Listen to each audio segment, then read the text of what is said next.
대한민국 권력의 심장부, 정부 서울청사의 아침은 언제나 소리 없는 전쟁터와 같았다.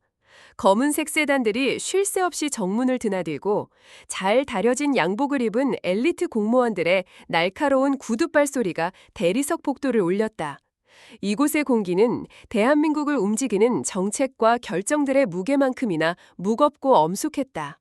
그리고 그 권력의 중심부에서 강서연은 가장 보이지 않는 그림자처럼 움직이고 있었다.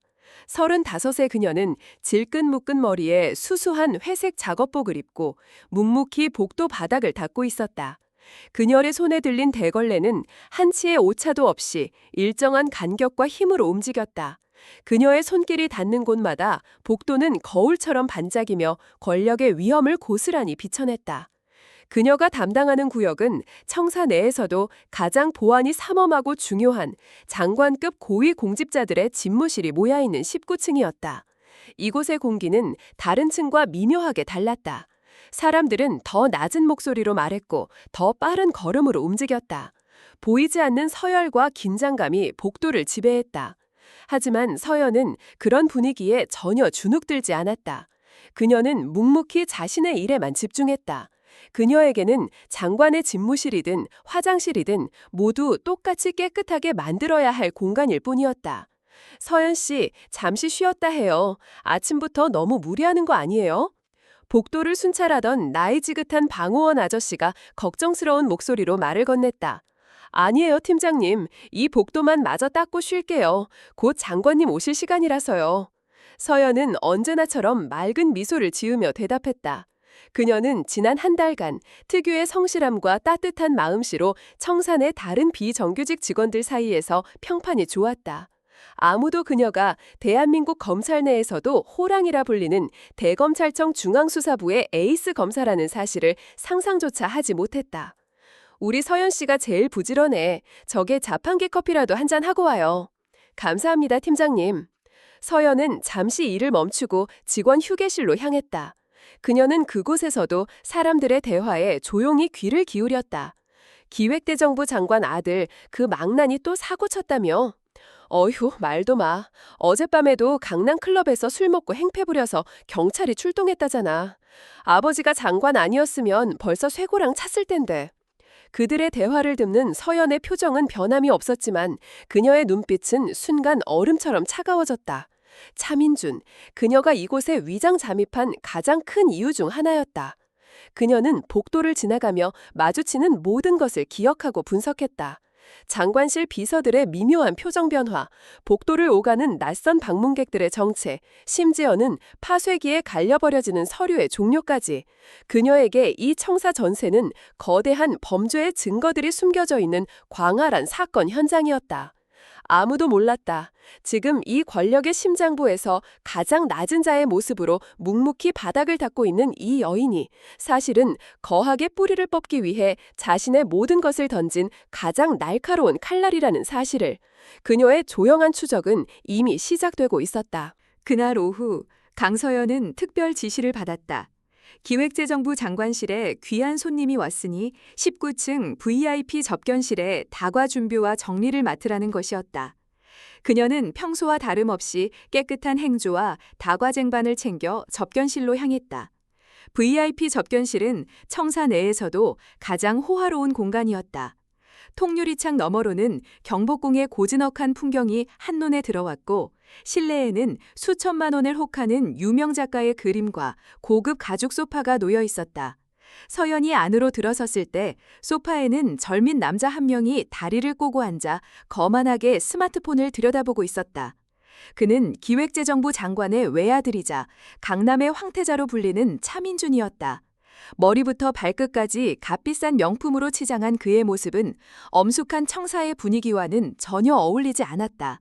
그는 아버지를 만나러 왔지만 중요한 회의 때문에 1시간 넘게 기다리고 있는 중이었다. 무료함과 짜증이 그의 얼굴에 가득했다. 서연은 그의 존재를 애써 무시하며 묵묵히 자신의 일을 시작했다.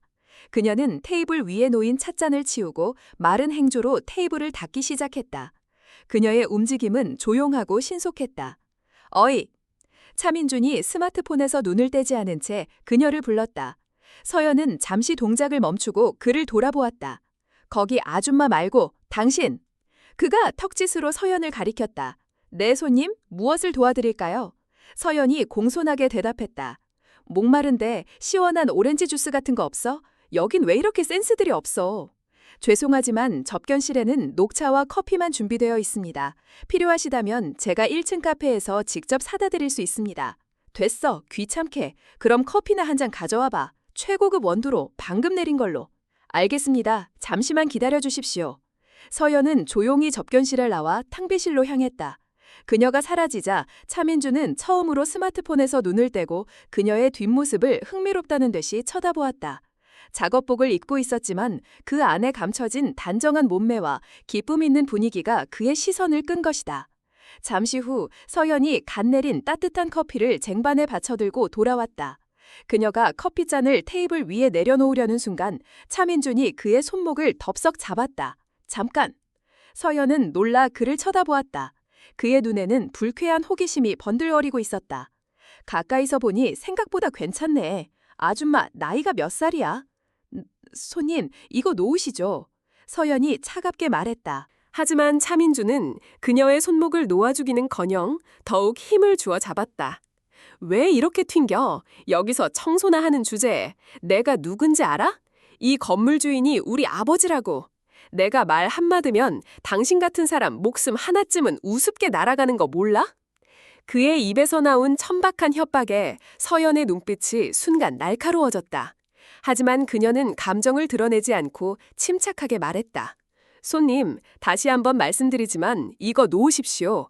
공무집행 방해 및 성희롱으로 정식으로 문제 삼기 전에. 공무집행? 청소하는 게 무슨 공무집행이야. 웃기모 있네. 차민주는 그녀의 당돌한 태도가 오히려 재미있다는 듯이 껄껄 웃었다. 아줌마, 여기서 일하면 한 달에 얼마나 벌어? 200만 원? 300만 원?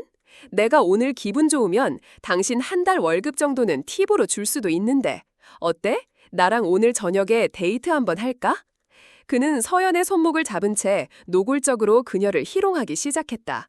서연은 더 이상 그와 말을 섞는 것이 무의미하다는 것을 깨달았다. 그녀는 조용히 다른 한 손으로 그의 손목에 있는 특정 혈점을 정확하게 눌렀다. 악! 하는 짧은 비명과 함께 차민준의 손에서 힘이 빠져나갔다. 서연은 자연스럽게 자신의 손목을 빼내고 한 걸음 뒤로 물러섰다. 이 여자가! 차민준은 갑작스러운 고통과 굴욕감에 얼굴이 벌개졌다. 그는 자리에서 벌떡 일어나 서연의 뺨이라도 때릴 듯이 손을 쳐들었다. 하지만 서연의 얼음처럼 차가운 눈빛과 마주치는 순간 그는 저도 모르게 주춤하며 손을 내렸다. 그녀의 눈빛에는 그가 평생 단 한 번도 느껴보지 못했던 감히 거역할 수 없는 압도적인 기백이 서려 있었다. 그것은 먹이사슬의 최상위 포식자가 하찮은 먹잇감을 내려다보는 듯한 그런 눈빛이었다. 차민주는 그 기세에 눌려 잠시 아무 말도 하지 못했다. 자신이 왜 저런 청소부 아줌마의 눈빛에 겁을 먹어야 하는지 스스로도 이해할 수 없었다. 강서연의 얼음장 같은 눈빛에 눌려 잠시 주춤했던 차민주는 이내 더 큰 분노와 굴욕감에 휩싸였다. 감히 천한 청소부 따위가 자신의 길을 꺾으려 한다는 사실을 도저히 용납할 수 없었다. 그는 자신의 권력을 과시하며 그녀를 완전히 짓밟아 버리기로 마음먹었다. 눈빛 하나는 살아있네. 그가 경멸적인 웃음을 터뜨렸다. 그래, 좋아. 네가 얼마나 잘났는지 한번 보자고. 그는 테이블 위에 놓여있던 뜨거운 커피잔을 집어들었다. 그리고는 마치 실수인 척 서연의 발 바로 앞에 커피를 쏟아버렸다. 촤악 하는 소리와 함께 뜨거운 커피가 바닥에 흥건하게 퍼지며 몇 방울이 서연의 작업화 위로 튀었다. 어이쿠, 미안. 손이 미끄러졌네. 그는 전혀 미안하지 않은 표정으로 뻔뻔하게 말했다. 꼴을 보아하니 세탁비 물어줄 돈은 없을 것 같고 어떡하지? 그냥 네가 직접 닦으면 되겠구나. 어차피 그게 네 일이잖아. 안 그래? 서연은 아무 말 없이 뜨거운 김이 피어오르는 바닥의 커피 자국을 내려다보았다. 그녀는 그의 의도를 명확히 알 수 있었다. 그는 지금 그녀에게 무릎을 꿇고 자신의 발밑에서 바닥을 닦으라고 강요하고 있는 것이다. 서연의 침묵이 계속되자 차민주는 더욱 기고만장해졌다. 그는 복도를 지나가던 다른 직원을 불러세우며 서연을 손가락으로 가리켰다. 어이, 거기, 이 아줌마 원래 이렇게 말이 없나? 혹시 벙어리야? 그 직원은 차민준의 기세에 눌려 어쩔 줄 몰라 하며 작은 목소리로 대답했다. 아, 아닙니다. 저분은 부모님 없이 자라서 원래 좀 조용한 편이라고 들었습니다. 아하, 고아였어. 차민준의 얼굴에 잔인한 미소가 떠올랐다. 그는 서연의 가장 아픈 상처를 찌를 수 있는 완벽한 무기를 손에 넣은 것이다. 어쩐지 배운 것 없이 천박해 보이더라니. 쯧쯧, 불쌍한 것. 그는 서연의 앞으로 한 걸음 더 다가와 그녀를 내려다보며 자신의 값비싼 구두 끝으로 바닥에 커피 자국을 툭툭 쳤다. 더러운 고아 주제에. 그의 목소리는 뱀처럼 차갑고 악의에 가득 차 있었다. 내까지 게 있을 곳은 이런 깨끗한 곳이 아니야. 너 같은 것들은 내 발밑에 엎드려 내 구두나 닦는 게 딱 어울려. 뭐해? 당장 무릎 꿇고 깨끗하게 닦아내지 않고. 그의 폭언이 조용한 접견실을 울렸다. 하지만 서연은 여전히 묵묵히 서 있을 뿐이었다. 그녀의 얼굴에는 슬픔이나 굴욕감 대신 차가운 분노와 함께 상대를 꿰뚫어보는 듯한 날카로운 분석의 빛이 서려 있었다. 차민주는 꿈에도 알지 못했다. 지금 자신이 고아라고 멸시하며 무릎 꿇리려 하는 이 초라한 여인이 사실은 자신의 아버지인 기획재정부 장관의 목을 겨누고 있는 대한민국 검찰의 가장 날카로운 칼날, 호랑이 검사 강서연이었다는 사실을. 그리고 오늘 그가 쏟아낸 모든 오만한 말들과 행동들이 훗날 법정에서 자신과 자기 아버지의 죄를 입증할 가장 강력한 증거 중 하나가 될 것이라는 사실을. 시간을 거슬러 1년 전 대한민국 대검찰청 중앙수사부. 늦은 밤까지 불이 꺼지지 않는 특수부 조사실 안은 팽팽한 긴장감으로 가득했다. 테이블 한쪽에는 대한민국을 대표하는 재벌그룹의 총수가 창백한 얼굴로 앉아 있었고 그 맞은편에는 젊은 여검사 한 명이 서류 더미에 둘러싸여 있었다. 그녀가 바로 재계와 정치권의 저승사자, 호랑이 검사로 불리는 강서연이었다. 회장님, 마지막으로 묻겠습니다. 이 100억 원짜리 비자금의 최종 종착지가 정말 기억나지 않으십니까? 서연의 목소리는 차분했지만 그 안에는 상대의 영혼까지 꿰뚫어보는 듯한 날카로움이 서려 있었다. 며칠 밤낮으로 이어진 강도 높은 조사에도 그녀의 눈빛은 조금도 흐트러지지 않았다. 결국 백전노장 재벌 총수는 그녀의 집요한 추궁과 완벽한 증거 앞에 무릎을 꿇었다. 대한민국을 뒤흔든 거대한 비자금 게이트의 실체가 드러나는 순간이었다. 이 사건으로 서연의 이름은 다시 한번 대한민국에 각인되었다. 그녀가 손대면 살아남는 권력은 없다. 강서연의 삶은 투쟁의 연속이었다. 태어나자마자 부모에게 버려져 차가운 보육원에서 유년 시절을 보냈다. 그녀에게 세상은 결코 따뜻한 곳이 아니었다. 고아라는 꼬리표는 평생 그녀를 따라다녔고 세상의 편견과 무시는 어린 그녀에게 깊은 상처를 남겼다. 하지만 그녀는 좌절하지 않았다. 오히려 자신처럼 힘없고 억울한 사람들을 지켜줄 수 있는 강한 힘을 갖겠다고 다짐했다. 그녀에게 그 힘은 바로 법이었다. 그녀는 독하게 공부했다. 잠을 줄여가며 아르바이트를 했고 낡은 고시원에서 컵라면으로 끼니를 때우며 법전을 파고들었다. 그리고 마침내 대한민국 최고의 서울대학교 법학과에 수석으로 입학했고 사법고시까지 수석으로 패스하며 법조계의 혜성처럼 등장했다. 검사가 된 후 그녀는 망설임 없이 가장 힘들고 위험하다는 대검찰청 중앙수사부를 사원했다. 그곳은 거대한 권력의 비리를 파헤치는 검찰 내에서도 가장 날카로운 칼날이었다. 모두가 그녀의 선택을 만류했다. 배경도 없는 네가 그 험한 곳에서 살아남을 수 있겠느냐. 하지만 그녀는 흔들리지 않았다. 그녀는 돈도 명예도 권력도 원하지 않았다. 그녀가 원하는 것은 오직 법 앞에서는 모두가 평등하다는 당연한 정의를 바로 세우는 것뿐이었다. 그녀의 활약은 눈부셨다. 뇌물을 받은 현직 국회의원을 구속시켰고 서민들의 피를 빨아먹던 사채업자 조직을 일망타진했으며 대한민국 최대의 건설사 비리까지 파헤쳐냈다. 그 과정에서 수많은 협박과 회유가 있었지만 그녀는 결코 타협하지 않았다. 거대한 로펌의 스카우터 제의도 재벌들이 내미는 검은 돈도 그녀의 강철 같은 신념 앞에서는 아무런 소용이 없었다. 그런 그녀를 검찰총장은 누구보다 아끼고 신뢰했다. 그는 서연에게서 자신이 검사로서 처음 꿈꿨던 뜨거운 정의감을 보았다. 강 검사, 자네는 우리 검찰의 자존심이자 미래야. 어떤 외압이 있더라도 검찰이 자네를 끝까지 지켜줄 것이니 소신껏 칼을 휘두르게. 검찰총장의 절대적인 신임 아래 강서연은 거침없이 거하게 심장부를 향해 돌진했다. 그리고 마침내 그녀의 칼날은 대한민국 권력의 최정점, 바로 현직 기획재정부 장관을 향하게 되었다. 지난 몇 년간 대한민국을 뒤흔들었던 모든 대형 부패 사건의 배후에 항상 그의 그림자가 어른거리고 있었다. 하지만 그는 노련한 여우처럼 결코 꼬리를 잡히지 않았다. 모든 증거는 그의 최측근에서 끊겼고 그를 향한 수사는 번번이 벽에 부딪혔다. 서연은 직감했다. 이것은 자신이 검사로서 마주하게 될 가장 거대하고 위험한 장벽이라는 것을. 그리고 이 장벽을 넘기 위해서는 기존의 방식으로는 불가능하다는 것을. 그녀는 며칠 밤을 새워 사건 기록을 검토하고 무언가 결심한 듯 검찰총장의 집무실 문을 두드렸다.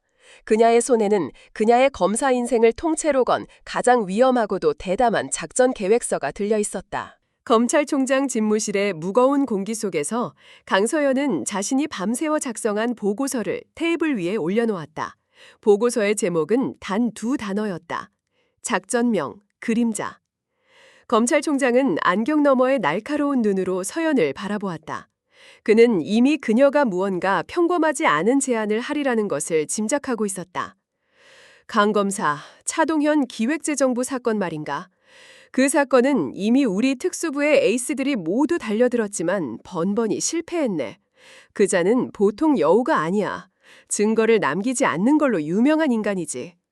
총장의 목소리에는 깊은 무력감이 묻어 있었다. 차동현 장관은 대한민국 경제를 움직이는 핵심 인물이었지만 그 이면에서는 각종 불법적인 자금을 끌어모아 자신만의 검은 제국을 건설하고 있다는 첩보가 10년 넘게 끊이지 않았다. 하지만 그를 엮을 결정적인 증거, 스모킹건은 단 한 번도 발견되지 않았다. 총장님, 말씀이 맞습니다. 서연이 차분하게 입을 열었다. 전공법으로는 절대 그를 잡을 수 없습니다. 그는 자신의 주변을 철저하게 관리하고 있고 모든 증거는 그의 최측근에서 꼬리가 잘리고 있습니다. 그의 철옹성 같은 성을 무너뜨리기 위해서는 성 안으로 직접 들어가는 수밖에 없습니다. 성 안으로 들어가다니? 그게 무슨 말인가? 서연은 잠시 숨을 고른 뒤 자신의 대담하고도 위험한 계획을 털어놓았다. 저는 잠시 검사직을 내려놓고 완벽하게 다른 사람으로 위장하여 그의 가장 가까운 곳으로 잠입할 생각입니다. 총장은 어이없다는 듯 헛웃음을 지었다. 잠입? 강 검사, 지금 염화 찍는가? 아무리 자네라도 차동현 같은 거물의 곁에 접근하는 건 불가능해. 비서 한 명을 뽑아도 집안의 팔촌까지 뒷조사를 하는 인간이야. 그래서 저는 아무도 의심하지 않는 가장 보이지 않는 존재가 될 생각입니다. 서연의 눈빛이 결연하게 빛났다. 저는 정부 서울청사의 청소부가 될 겁니다. 그 말에 검찰총장은 들고 있던 찻잔을 떨어뜨릴 뻔했다. 그는 자신의 귀를 의심했다. 대한민국 최고의 엘리트 검사가 고작 청소부로 위장 잠입하겠다는 발상은 그의 수십 년 검사 인생에서 단 한 번도 들어본 적 없는 황당무계한 이야기였다. 강 검사, 제정신인가? 그게 얼마나 위험한 일인지 알고 하는 소린가?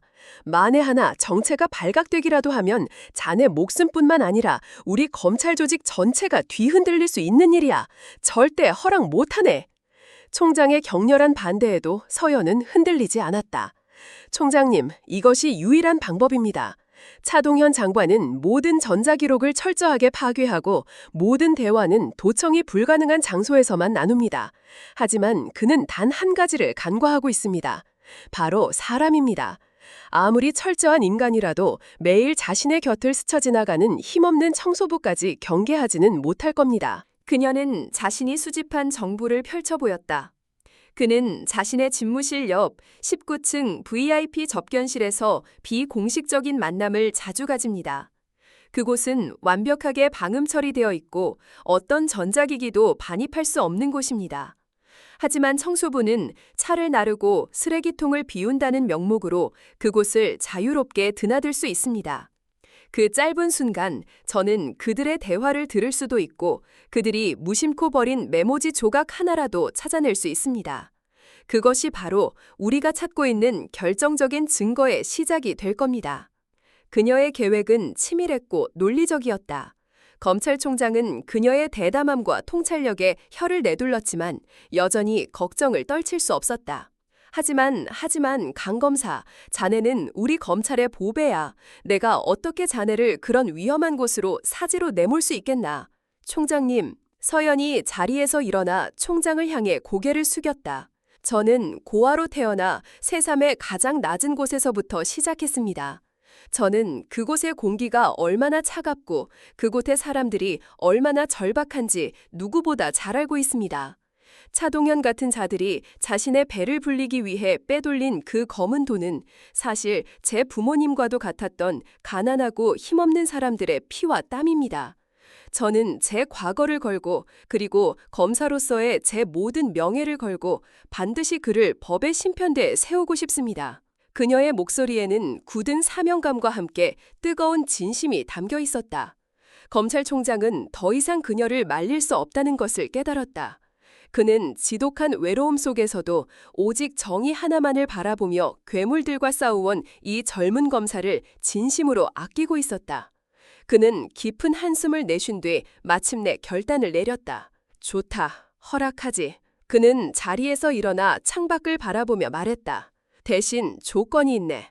자네의 안전을 위해 특수부 내에 극소수의 비밀 지원팀을 붙여주겠네. 자네의 신분 위장부터 모든 통신과 정보 수집은 그들을 통해 이루어질 것이다. 그리고 단 한 번이라도 위험 신호가 감지되면 즉시 작전을 중단하고 복귀해야 하네. 알겠나? 네, 총장님, 명심하겠습니다. 서연의 얼굴에 비로소 희미한 미소가 떠올랐다. 작전명 그림자, 오늘부터 공식적으로 개시하지. 총장의 마지막 말이 대한민국 권력의 심장부를 향한 가장 위험하고도 위대한 전쟁의 서막을 알리고 있었다. 검찰총장의 승인이 떨어지자마자 작전명 그림자는 신속하고 은밀하게 진행되었다. 대검찰청 특수부 내에서도 최정예로 꼽히는 수사관 3명이 비밀 지원팀으로 차출되었다. 그들의 첫 번째 임무는 강서연이라는 존재를 대한민국에서 완벽하게 지우고 박은영이라는 새로운 인물을 창조하는 것이었다. 지원팀은 국가의 모든 전산망에 접근할 수 있는 권한을 이용하여 38세 고아 출신, 최종 학력 고졸, 지방식당 근무 경력 15년의 박은영이라는 인물의 가상신분을 만들어냈다. 학적부, 건강보험 기록, 은행 거래 내역까지 모든 것이 실제 인물처럼 완벽하게 조작되었다. 그동안 강서연은 검사로서의 모든 흔적을 지워나갔다. 그녀는 날카로운 단발머리를 질끈 묶고 화장기 없는 얼굴로 거울 앞에 섰다.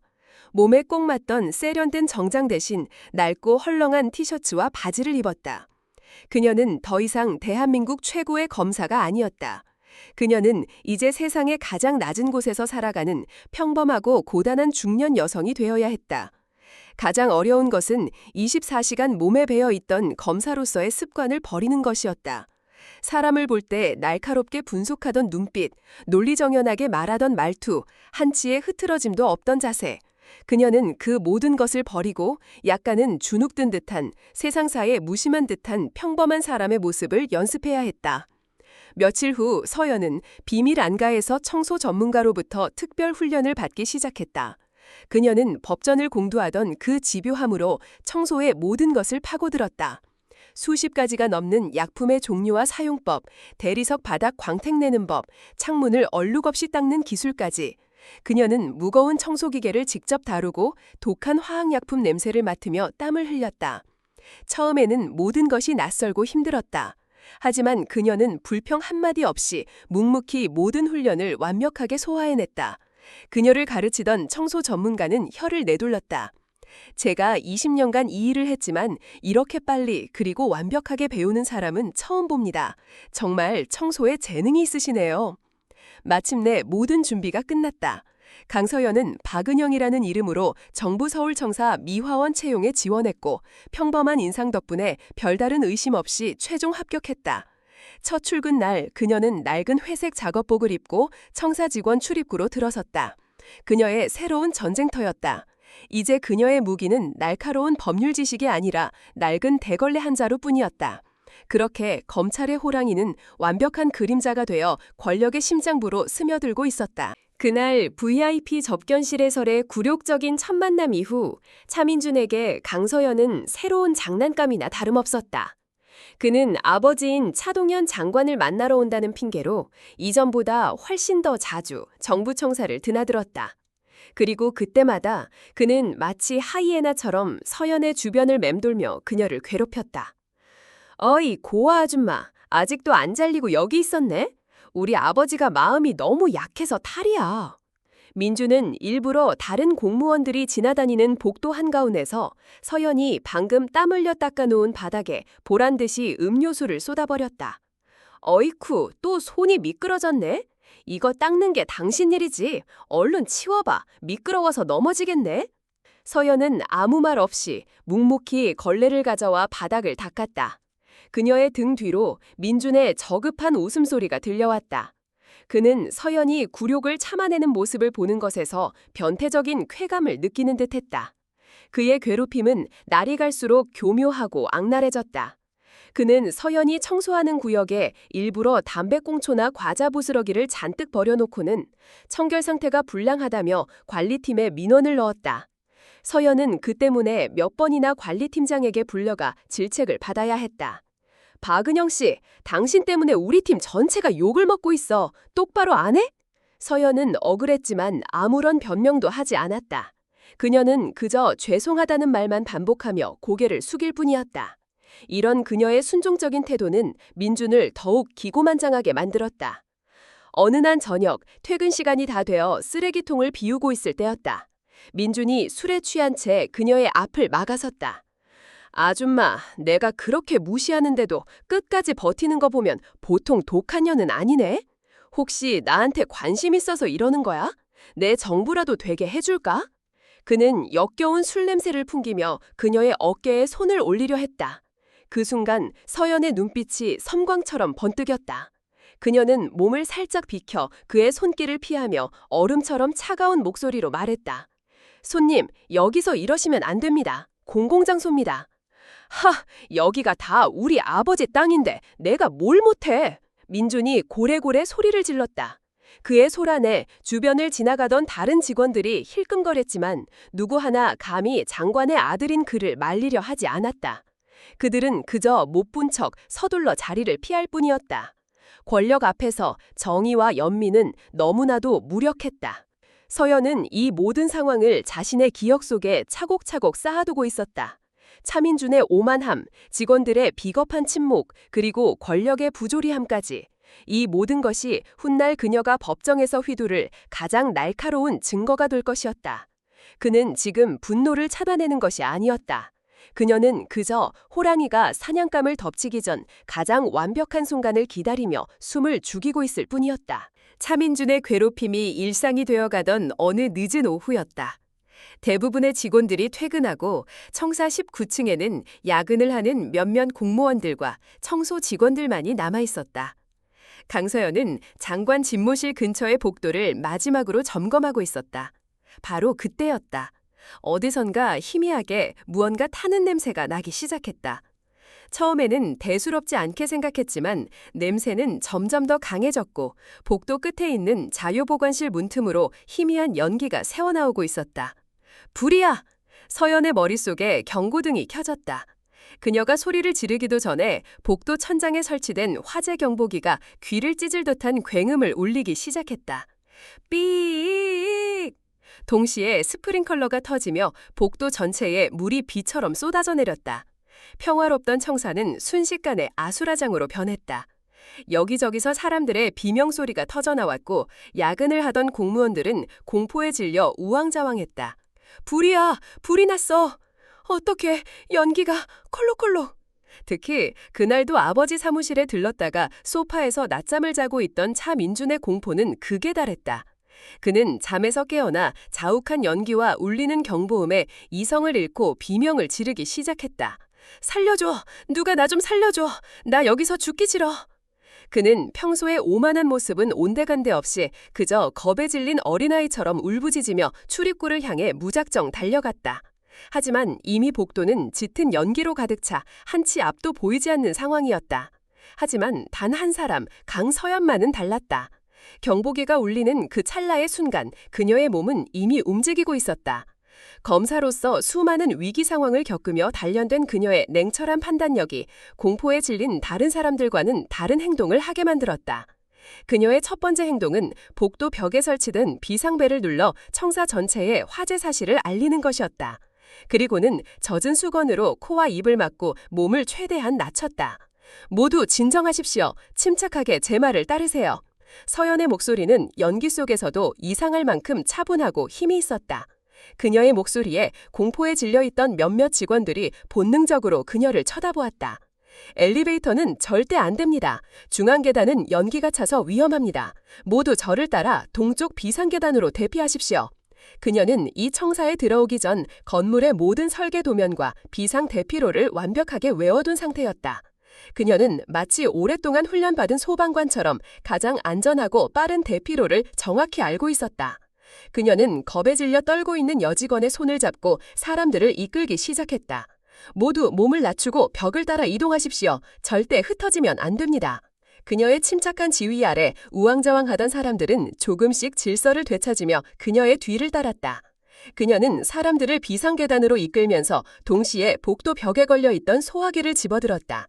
그리고는 불길이 시작된 자료보관실 문을 향해 망설임 없이 소화기 안전핀을 뽑고 분말을 쏘아댔다.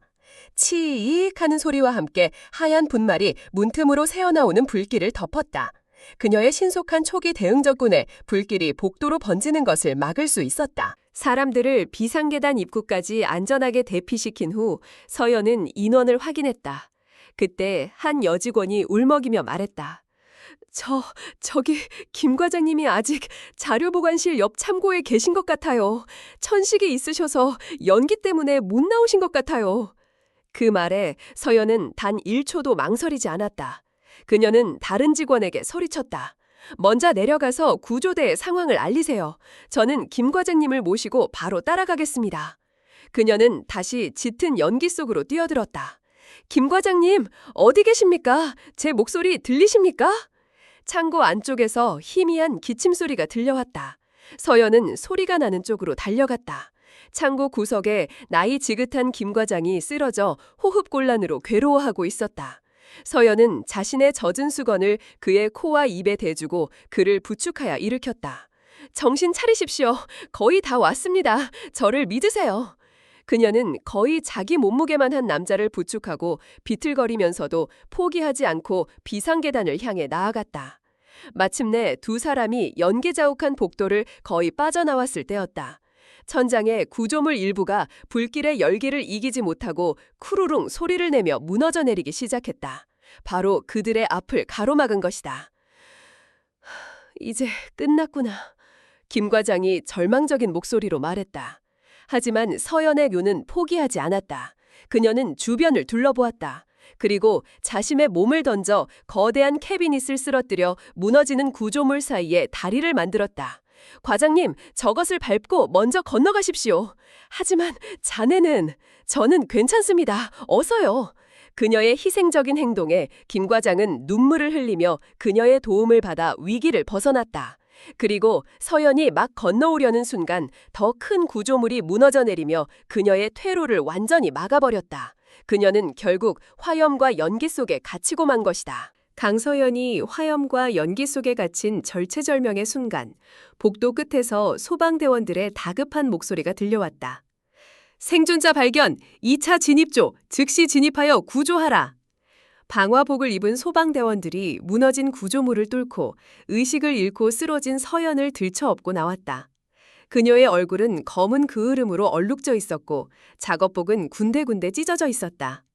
현장에 대기하고 있던 구급대원들이 그녀를 들것을 싣고 산소 마스크를 씌웠다.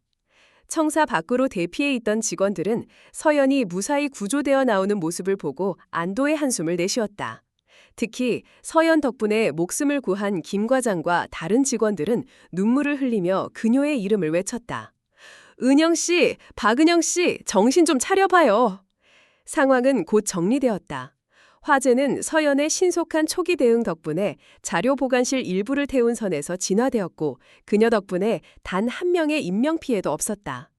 며칠 후 서연은 병원에서 의식을 되찾았다.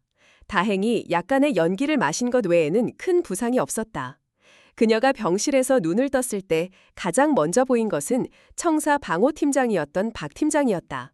그는 퇴직한 베테랑 경찰 출신으로 평소에도 서연의 성실함을 눈여겨보고 있었다. 괜찮으시오, 박 여사? 그가 걱정스러운 얼굴로 물었다. 네, 팀장님, 덕분에요. 다른 분들은 모두 무사하신가요? 그럼 다들 무사하고 말고 다 박 여사 덕분이지. 당신 아니었으면 정말 큰일 날 뻔했어. 박 팀장은 진심으로 감탄하며 말했다.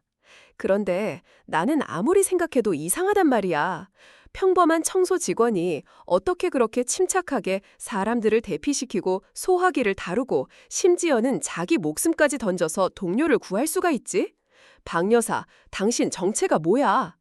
그의 날카로운 질문에 서연은 잠시 당황했지만 이내 준비해둔 대답을 꺼냈다. 팀장님도 아시다시피 저는 고아로 자랐습니다. 어렸을 때부터 혼자 힘으로 살아남아야 했기에 험한 일을 많이 겪었을 뿐입니다. 위기 상황에 조금 익숙해진 것뿐이에요. 그녀의 대답은 겸손했지만 박 팀장의 의심은 완전히 가시지 않았다. 그는 서연의 눈빛에서 평범한 사람이 가질 수 없는 강인한 무언가를 보았다. 그는 더 이상 캐묻지는 않았지만 앞으로 그녀를 예의주시하기로 마음먹었다. 한편 이번 화재 사건의 가장 큰 소외자 중 한 명인 차민주는 사건 이후에도 조금도 달라지지 않았다. 그는 서연 덕분에 목숨을 구했지만 감사 인사는커녕 오히려 그녀를 더욱 무시하고 조롱했다. 그는 자신이 천한 고아 청소부에게 목숨을 빚졌다는 사실 자체를 인정하고 싶지 않았다. 그것은 그의 오만한 자존심이 결코 용납할 수 없는 일이었다. 사건 며칠 후 서연이 업무에 복귀하자 민주는 보란듯이 그녀를 찾아왔다. 어이, 고아 아줌마. 목숨 한 번 구했다고 아주 영웅이라도 된질 않아 보네. 그가 비꼬는 말투로 말했다. 서연은 아무 대꾸 없이 자신의 일만 계속했다. 운이 좋았을 뿐이야, 안 그래? 어차피 당신 같은 사람들은 머리 쓰는 일은 못하니까 그런 몸으로 때우는 일이나 잘하는 거겠지. 칭찬해줄게. 아주 용감했어. 그의 말에는 감사함이라고는 눈꼽만큼도 없었다. 오직 자신의 우월감을 확인하려는 뒤틀린 심리만이 가득했다. 앞으로도 계속 그렇게 살아. 평생 남들 뒤치다꺼리나 하면서 가끔 이렇게 몸이나 던져서 칭찬이나 받고. 그게 당신 같은 부류에게는 가장 큰 행복일 테니까. 민주는 끝까지 자신의 패배를 인정하려 하지 않았다. 그는 서연을 깎아내림으로써 자신의 나약하고 비겁했던 모습을 애써 지우려 하고 있었다. 서연은 그런 그를 연민이 담긴 눈으로 조용히 바라볼 뿐이었다. 그녀는 이미 알고 있었다. 저 오만함의 끝이 결국 그와 그의 아버지를 어디로 이끌고 갈 것인지를. 그녀의 침묵은 다가올 심판을 예고하는 폭풍전야의 고요함과도 같았다. 그리고 그녀의 손에는 바로 그날 화재 현장에서 모두가 혼란에 빠진 틈을 타 차동현 장관의 비밀 서고에서 발견해낸 결정적인 증거, 검은색 USB 하나가 조용히 들려 있었다. 정부청사 화재 사건은 단순한 사고로 종결되었다. 강서연은 의로운 시민상 후보로 추천되었지만 조용히 고사했다. 그녀는 다시 평범한 청소부 박은영의 삶으로 돌아왔다. 하지만 그녀의 손에는 이제 대한민국을 뒤흔들 거대한 폭풍의 핵이 들려 있었다. 그것은 바로 화재 현장에서 발견한 불에 그슬린 검은색 USB였다. 그날 모두가 화재 진압과 대피로 혼란스러운 틈을 타 서연은 자신의 진짜 목표였던 차동현 장관의 비밀 자료 보관실로 잠입했었다. 그곳은 외부에는 알려지지 않은 장관의 집무실과 연결된 작은 비밀 공간이었다. 그녀는 그곳에 차동현의 모든 비밀이 담겨 있을 것이라 확신했다. 화재는 그녀에게 하늘이 준 기회였다. 자료실 내부는 이미 열기와 연기로 가득했다. 그녀는 숨을 참으며 훈련받은 대로 가장 은밀한 장소, 낡은 금고 뒤편의 벽돌을 빼냈다. 그리고 그 안에서 방열 처리가 된 작은 케이스 안에 담겨있는 USB 하나를 발견했다. 그것을 손에 쥐는 순간 밖에서 구조물의 일부가 무너져 내렸고 그녀는 빠져나오지 못한 채 갇히고 말았던 것이다. 목숨을 건 도박이었고 그녀는 이겼다. 병원에서 퇴원한 그날 밤 서연은 자신의 안전가옥에서 비밀 지원팀을 만났다. 복구 가능하겠나? 서연이 USB를 내밀며 물었다. 지원팀의 디지털 포렌식 전문가는 USB의 상태를 꼼꼼히 살핀 뒤 자신감 있는 목소리로 대답했다. 겉면은 손상되었지만 내장된 메모리 칩은 특수 방열 처리 덕분에 살아있는 것 같습니다. 시간은 좀 걸리겠지만 90% 이상 복구 가능합니다, 검사님. 그때부터 시간과의 싸움이 시작되었다. 서연은 나대는 다시 청소부로 돌아가 차민준의 감시와 청사 내의 미묘한 기류를 파악하며 시간을 벌었다. 차동현 장관은 화재 사건 이후 보안을 더욱 강화했고 외부와의 접촉을 극도로 줄였다. 그는 무언가 불안해하고 있었다. 아마도 사라진 USB의 존재를 눈치챘을지도 모른다. 시간이 없어. 그가 증거를 완전히 인멸하기 전에 모든 것을 끝내야 해. 서연은 밤마다 안전가옥으로 돌아와 지원팀과 함께 USB에서 복구된 파일들을 분석했다. 그리고 마침내 일주일 후 그들은 판도라의 상자를 여는데 성공했다. USB 안에는 상상을 초월하는 내용들이 담겨 있었다. 지난 10년간 차동현 장관이 국내 10대 재벌 그룹으로부터 받은 뇌물의 액수와 날짜가 꼼꼼하게 기록된 비밀장부 파일, 해외 조세 피난처에 숨겨둔 수천억 원대의 차명 계좌 내역, 그리고 그의 아들 차민준의 이름으로 저질러진 수많은 범죄들을 그가 자신의 권력을 이용해 어떻게 은폐하고 조작했는지에 대한 상세한 기록까지. 이런 악마 같은 인간. 파일을 확인하던 젊은 수사관의 입에서 욕설이 터져나왔다. 하지만 가장 결정적인 증거는 장부 파일 마지막에 숨겨져 있던 음성 녹음 파일이었다. 그것은 차동현 장관이 자신에게 불리한 증언을 하려던 전직 비서관을 처리하라고 지시하는 내용이었다. 처리라는 단어에 담긴 섬뜩한 의미를 모르는 사람은 아무도 없었다. 이것은 단순한 비리 사건이 아니라 살인 교사 사건이었다. 이겼다. 서연이 나지막이 말했다. 그녀의 목소리는 떨리고 있었다. 오랜 추적의 끝이 마침내 보이고 있었다. 다음 날 서연은 검찰총장에게 모든 증거를 보고했다. 보고를 받은 검찰총장은 한동안 아무 말도 하지 못했다. 그는 창밖을 바라보며 깊은 한숨을 내쉬었다. 강 검사, 정말 해냈구만. 자네가 대한민국을 구했어. 이제 호랑이 사냥을 시작할 시간입니다, 총장님. 서연의 눈빛이 그 어느 때보다 날카롭게 빛나고 있었다. 며칠 후 언론에는 차동현 기획재정부 장관이 미래 경제 발전을 위한 대국민 담화를 발표할 것이라는 기사가 대서특필되었다. 그는 자신의 결백을 주장하고 자신을 둘러싼 모든 의혹들을 정면으로 돌파하려는 마지막 승부수를 던진 것이다. 그리고 그 오만한 무대에 막이 오르는 날, 서연의 마지막 작전도 그 막을 올릴 준비를 하고 있었다. 차동현 장관의 대국민 담화가 열리는 날, 정부 서울청사 대강당은 수백 명의 기자들과 각계 인사들로 발 디딜 틈이 없었다. 단상 위에는 국민과의 약속, 신뢰의 경제라는 거창한 문구가 걸려 있었고 수많은 카메라 플래시가 터지며 역사의 현장을 담기 위해 분주하게 움직였다. 가장 앞줄 귀빈석에는 차동현 장관의 아들인 차민준이 다리를 꼬고 앉아 의기양양한 표정으로 주변을 둘러보고 있었다. 아버지의 결백을 증명하고 자신들을 둘러싼 모든 의혹을 한 방에 날려버릴 오늘 이 자리가 그에게는 마치 황제의 대관식처럼 느껴졌다. 바로 그때 그의 눈에 강당 뒤편에서 묵묵히 바닥을 닦고 있는 한 여인의 모습이 들어왔다. 낡은 회색 작업복 차림의 강서연이었다. 민준의 입가에 비열한 미소가 떠올렸다. 그는 일부러 옆자리에 앉은 비서에게 큰 소리로 말했다. 어이, 저기 좀 봐. 저 고아 아줌마 아직도 저기서 저러고 있네. 저런 중요한 날에도 꿋꿋하게 바닥이나 닦고 있으니 아주 칭찬해줘야겠어. 오늘 아버님 연설 끝나면 내가 특별히 팁이나 두둑하게 줘야지. 그의 조롱 섞인 목소리를 들었는지 서연이 잠시 고개를 들어 그를 쳐다보았다. 그녀의 눈빛은 아무런 감정도 담겨있지 않은 깊이를 알 수 없는 고요한 호수와도 같았다. 민주는 그 눈빛에 순간 섬뜩함을 느꼈지만 이내 고개를 저으며 무시했다. 주제도 모르는 천한 것. 마침내 차동현 장관이 수많은 박수를 받으며 단상 위로 올라섰다. 그는 자신감 넘치는 미소로 카메라를 향해 손을 흔들고 준비된 연설문을 읽어내려가기 시작했다. 존경하는 국민 여러분. 오늘 저는 저와 제 가족을 둘러싼 모든 악에 적은 의혹에 대해 그의 목소리가 강당 전체에 울려 퍼지는 바로 그 순간이었다. 쾅! 하는 소리와 함께 강당의 모든 출입문이 동시에 열리며 검은색 정장을 입은 수십 명의 남자들이 일제히 안으로 쏟아져 들어왔다. 그들은 바로 대검찰청 중앙수사부의 정예 수사관들이었다. 강당 안은 순식간에 아수라장이 되었다. 기자들은 무슨 일이냐며 소리쳤고 카메라 플래시가 미친 듯이 터져나왔다. 수사관들은 일사불란하게 움직이며 강당의 모든 출입구를 봉쇄하고 단상 위로 향했다. 그리고 그들의 맨 앞에서 굳은 표정의 검찰총장이 천천히 단상 위로 걸어 올라왔다.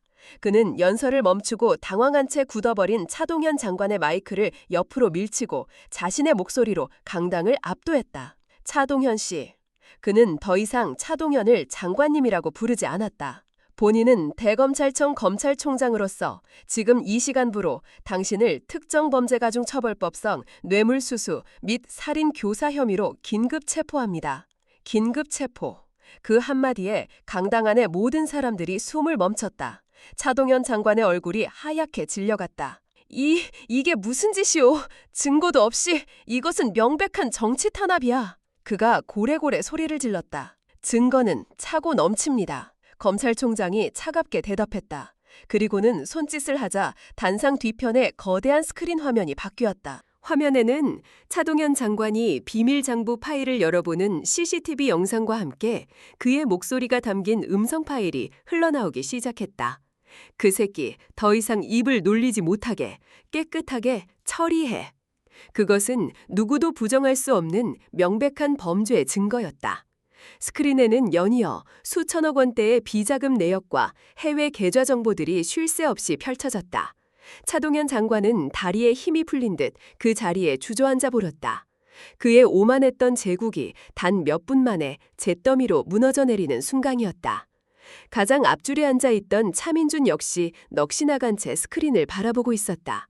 그는 자신의 눈앞에서 벌어지고 있는 이 모든 상황을 도저히 믿을 수 없었다. 하늘처럼 떠받들던 아버지가 한순간에 범죄자로 전락하는 모습을.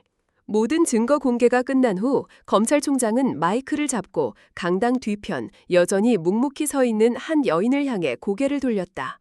그리고 이 모든 진실을 밝혀낸 대한민국 검찰의 자랑스러운 영웅을 소개합니다. 그는 강당 뒤편을 향해 존경과 감사가 담긴 목소리로 말했다. 강서연 검사, 정말 수고 많았네. 그 순간 강당의 모든 스포트라이트가 다시 한번 한 곳으로 집중되었다. 그곳에는 낡은 회색 작업복을 입은 청소부 박은영이 서 있었다. 서연은 조용히 손에 들고 있던 대걸레를 내려놓았다. 그리고는 마치 오랫동안 입어왔던 무거운 갑옷을 벗어던지듯 허름한 작업복 상의를 벗었다. 그 안에서 칠흑 같은 어둠 속에서도 빛나는 별처럼 완벽하게 각이 잡힌 검사의 법복이 모습을 드러냈다. 그녀는 한치의 흐트러짐도 없는 자세로 당당하게 레드카펫처럼 펼쳐진 기자들의 플래시 세례를 뚫고 단상을 향해 걸어 올라갔다. 강당 안의 모든 사람들은 방금 눈앞에서 목격한 이 영화보다 더 영화 같은 장면에 경악과 감탄을 금치 못했다. 호랑이 검사 강서연, 그녀가 가장 극적인 방식으로 세상에 자신의 귀환을 알리는 순간이었다. 단상 위로 걸어 올라오는 강서연의 모습을 차민주는 넋이 나간 채 바라보고 있었다. 낡고 더러운 작업복 안에 저렇게 날카롭고 서늘한 검사의 법복이 숨겨져 있었다니.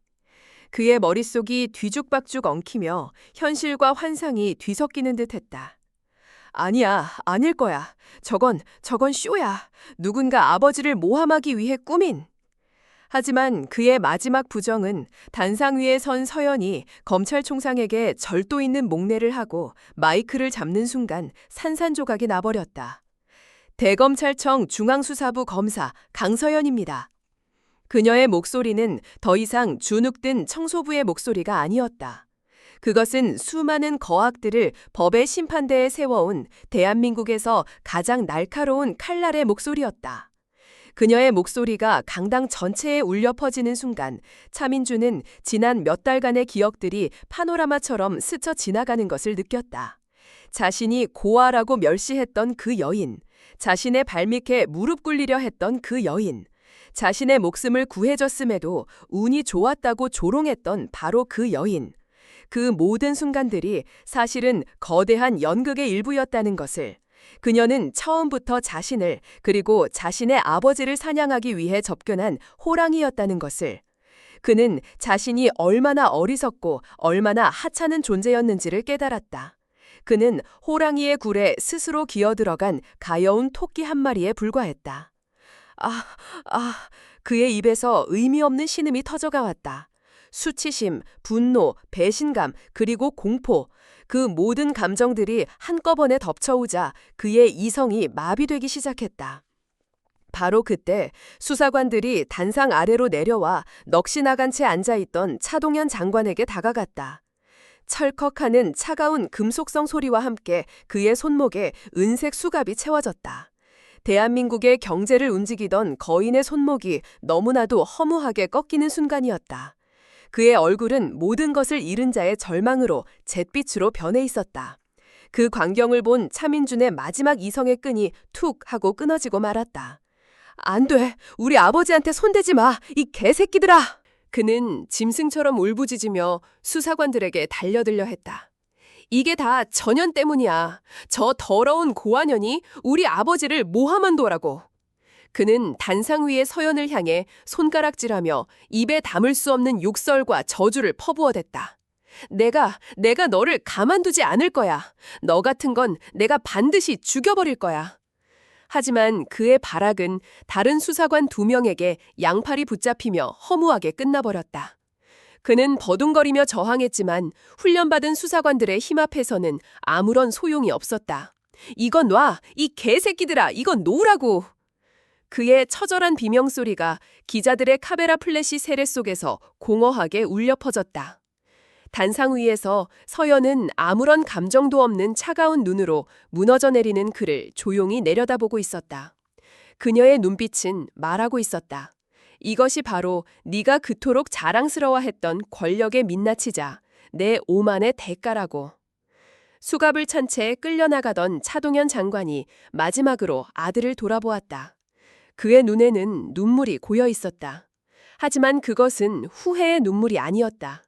자신의 제국이 무너지는 것보다 자신의 아들이 저렇게 비참하게 망가지는 모습을 봐야 한다는 것에 대한 뒤늦은 슬픔의 눈물이었다.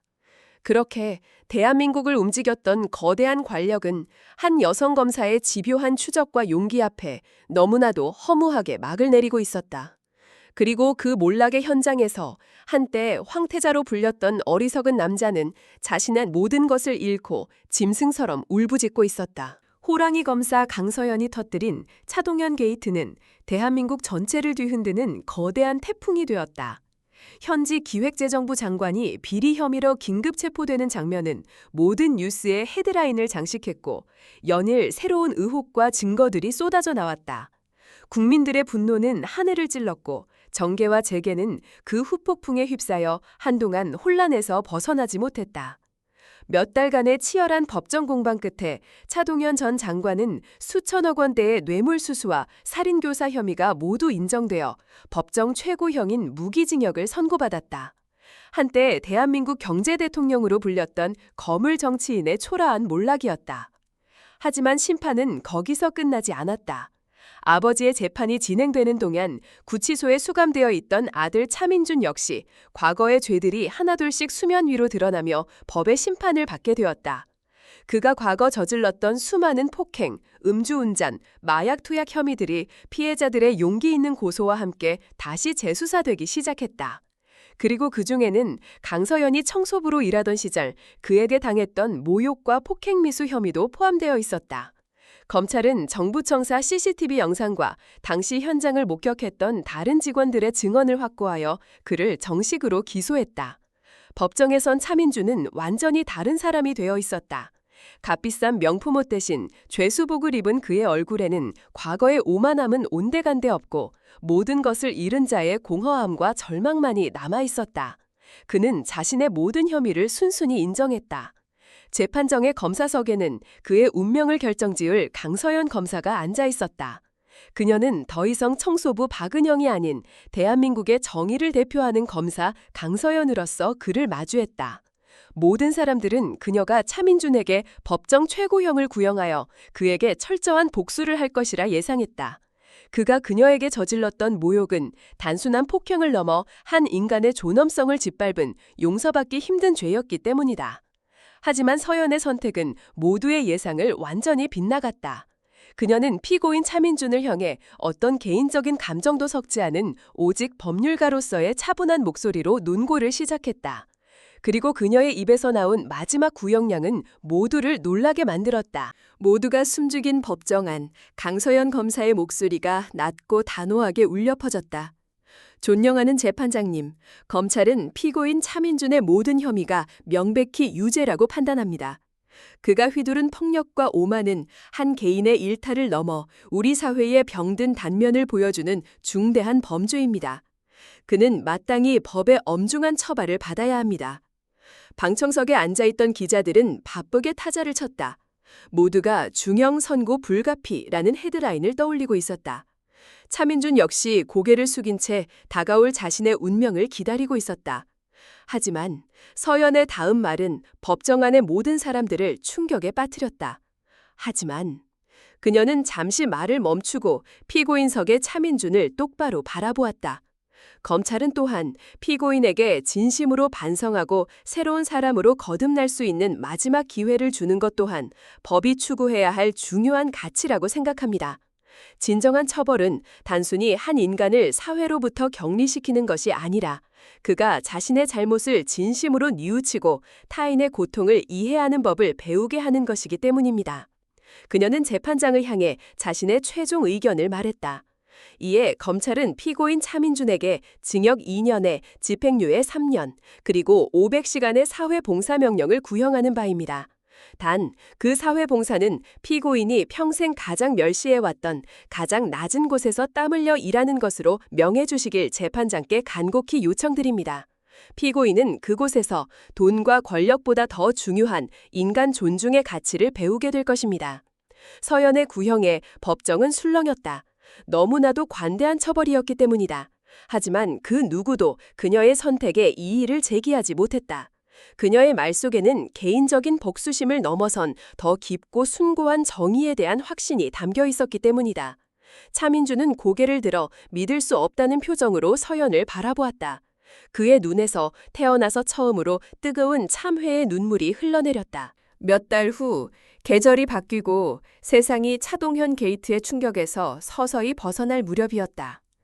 강서연은 주말을 이용해 자신이 어렸을 때 자랐던 보육원을 찾아 아이들과 함께 시간을 보내고 있었다. 그녀가 아이들과 함께 화단에 꽃을 심고 있을 때 익숙한 목소리가 그녀를 불렀다. 저 검사님. 고개를 돌리자 그곳에는 낡은 작업복 차림으로 땀을 흘리며 보육원 마당을 청소하고 있는 차민준이 서 있었다. 그는 법원의 명령에 따라 이곳에서 사회봉사를 하고 있는 중이었다. 과거에 오만했던 황태자의 모습은 온데간데 없고 햇볕에 그을린 얼굴에는 어색하지만 진심 어린 겸손함이 묻어 있었다. 여기서 봉사하고 있었군요. 서연이 담담하게 말했다. 네. 민주는 한참을 망설이다가 마침내 용기를 내어 그녀의 앞에 다가와 90도로 허리를 숙였다. 정말 죄송했습니다. 그리고 감사합니다, 검사님. 그의 목소리는 떨리고 있었다. 저 같은 인간에게 다시 한번 살아갈 기회를 주셔서 정말 감사합니다. 평생 잊지 않고 속죄하는 마음으로 살겠습니다. 서연은 아무 말 없이 흙투성이가 된 그의 손을 바라보았다. 한때 자신을 향해 삿대질하고 뜨거운 커피를 쏟아붓던 그 오만했던 손. 이제 그 손에는 굳은 살이 박여 있었고 땀에 신성함이 깃들어 있었다. 사과는 저에게 할 것이 아닙니다. 서연이 조용히 말했다. 당신이 과거에 상처 주었던 수많은 다른 사람들에게 평생을 바쳐 갚아나가십시오. 그것이 당신이 할 수 있는 유일한 속죄입니다. 그녀는 더 이상 아무 말도 하지 않고 돌아서서 아이들에게로 향했다. 민주는 그런 그녀의 뒷모습을 한참 동안이나 멍하니 바라보고 있었다. 그녀가 자신에게 베푼 용서는 단순한 동정이 아니었다. 그것은 한 인간이 스스로의 힘으로 다시 일어서기를 바라는 가장 엄격하고도 따뜻한 격려였다. 그는 그 의미를 이제야 조금은 알 것 같았다. 그로부터 1년 후 강서연은 차동현 게이트를 성공적으로 해결한 공로를 인정받아 대검찰청 중앙수사부 최연소 부장검사로 승진했다. 그녀는 이제 대한민국 검찰 내에서 흔들리지 않는 정의와 개혁의 상징이 되었다. 수많은 언론과 국민들이 그녀의 행보에 주목했고 그녀의 이름 앞에는 늘 시대의 영웅이라는 수식어가 따라붙었다. 하지만 서연은 그런 화려한 수식어에 연연하지 않았다. 그녀는 여전히 주말이면 자신이 자랐던 낡은 보육원을 찾아 세상의 편견 속에서 상처받고 있는 아이들과 함께 시간을 보냈다. 그녀에게 그곳은 자신이 왜 검사가 되었는지를 그리고 무엇을 위해 싸워야 하는지를 끊임없이 일깨워주는 초심의 공간이었다. 따스한 햇살이 내리쬐는 어느 일요일 오후였다. 서연은 보육원 아이들과 함께 낡은 도서관에서 책을 읽어주고 있었다. 아이들은 그녀의 무릎에 앉아 반짝이는 눈으로 그녀가 들려주는 이야기에 귀를 기울였다. 옛날에 아주 용감한 공주님이 살았대. 공주님은 예쁜 드레스 대신 무거운 갑옷을 입고 거대한 용과 싸워 왕국을 구했단다. 그녀가 들려주는 이야기는 늘 스스로의 운명을 개척해 나가는 강인한 여성들의 이야기였다. 그녀는 보육원의 여자아이들이 자신처럼 세상의 편견에 굴하지 않고 당당하고 멋진 여성으로 자라나기를 진심으로 바랐다. 책 읽기가 끝나고 아이들과 함께 마당으로 나왔을 때였다. 서연의 눈에 보육원 한쪽 작은 교실에서 아이들에게 수학을 가르쳐주고 있는 한 남자의 모습이 들어왔다. 그는 더 이상 과거의 오만했던 황태자가 아니었다. 값비싼 명품 대신 달아빠진 청바지에 티셔츠를 입은 그의 모습은 수수했지만 아이들을 바라보는 눈빛만큼은 그 어느 때보다 진지하고 따뜻했다. 차민준이었다. 그는 500시간의 사회봉사 명령이 모두 끝났음에도 보육원을 떠나지 않고 계속해서 아이들을 위한 자원봉사를 하고 있었다. 처음에는 속죄하는 마음으로 시작한 일이었지만 이제 그는 아이들을 가르치는 것에서 태어나서 처음으로 느껴보는 진정한 삶의 보람과 기쁨을 찾아가고 있었다. 수업을 마친 민준이 교실 밖으로 나왔을 때 그는 마당에서 아이들과 함께 웃고 있는 서연을 발견했다. 두 사람의 시선이 허공에서 마주쳤다. 잠시 어색한 침묵이 흘렀지만 그 침묵은 더 이상 불편하지 않았다. 민준이 먼저 멋쩍은 미소를 지으며 그녀를 향해 가볍게 고개를 숙였다. 서연 역시 따뜻한 미소로 그의 인사에 화답했다. 그들의 눈빛 속에는 더 이상 과거의 원만이나 죄책감은 없었다. 그 자리에는 서로의 변화를 인정하고 새로운 삶을 묵묵히 응원하는 조용한 존중과 이해만이 담겨 있었다. 서연은 하늘을 올려다보았다. 1년 전 그 차가운 복도에서 느꼈던 절망과 분노가 이제는 한 줌의 햇살처럼 따스하게 느껴졌다. 그녀는 깨달았다. 진정한 정의는 단순히 죄인을 벌하고 단죄하는 것에서 끝나는 것이 아니라는 것을. 진정한 정의는 한 인간이 저지른 죄의 무게를 스스로 깨닫게 하고 다시 한번 좋은 사람이 될 수 있는 기회를 줌으로써 상처받은 세상을 치유하고 함께 앞으로 나아가는 것이라는 것을. 한때 호랑이라 불렸던 검사는 이제 법의 차가운 칼날뿐만 아니라 사람을 구원하는 따뜻한 마음까지 품게 된 것이다. 그녀는 다시 아이들에게로 다가가 그들의 손을 잡고 함께 웃었다. 아이들의 맑은 웃음소리가 희망의 씨앗처럼 세상 속으로 퍼져나가고 있었다. 한 고아 소녀의 아픔에서 시작된 이야기는 이제 모두의 상처를 치유하고 더 나은 내일을 꿈꾸게 하는 위대한 서사의 마침표를 찍고 있었다.